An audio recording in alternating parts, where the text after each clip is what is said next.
They always say political empires don't collapse overnight, but you wouldn't know that watching what's happening around President Donald Trump right now. Because this is not a slow fade we're seeing. This is watching a cruise ship sink on live television while the captain insists the boat is doing beautifully. Everybody says so. Now, all week long, we've been hit with two storylines that, when you combine them, paint a pretty clear picture that the Trump operation does not want anyone connecting.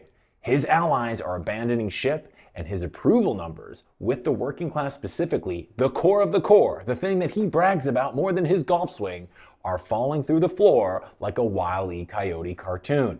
Now, let's start with the fun one, shall we? The fun one.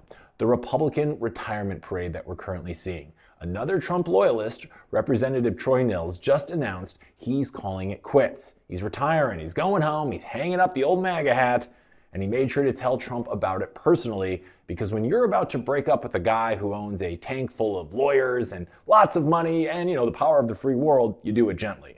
He said he had a family talk over Thanksgiving, which is adorable political language for, listen, babe, the vibes are off, and I gotta get out of here. And Nehls isn't the first. He's part of a growing list of Republicans, Trump allies, Trump enemies, the whole rainbow, who are deciding that maybe, just maybe, it's time to get out before the 2026 midterms turn into a public autopsy. Even Marjorie Taylor Greene is leaving, and when MTG walks away from you, that's not just a red flag. That is a 40-foot banner pulled by a plane reading "Storm Approaching." It's serious.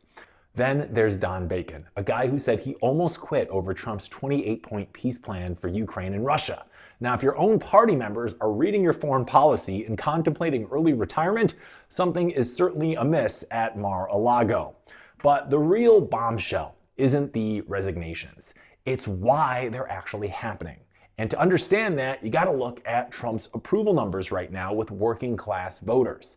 These are the voters he brags that he owns, the voters he points to whenever he needs a reminder that he's the people's billionaire. Well, those same voters just gave him a net approval of 28 points. That means the people he claims love him more than Diet Coke now disapprove of him by almost 30 points. That is not erosion. That, my friends, is a structural collapse.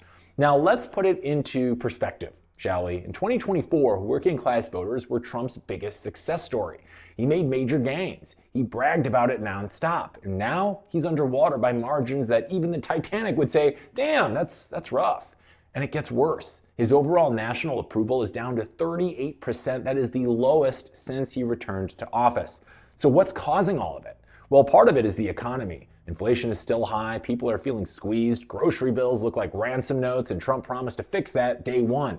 He also slapped tariffs on basically every country with the flag, which has raised prices for everyone even further. Then there was, of course, the government shutdown. We remember that. It temporarily disrupted SNAP benefits, the thing millions of low-income Americans depend on to live.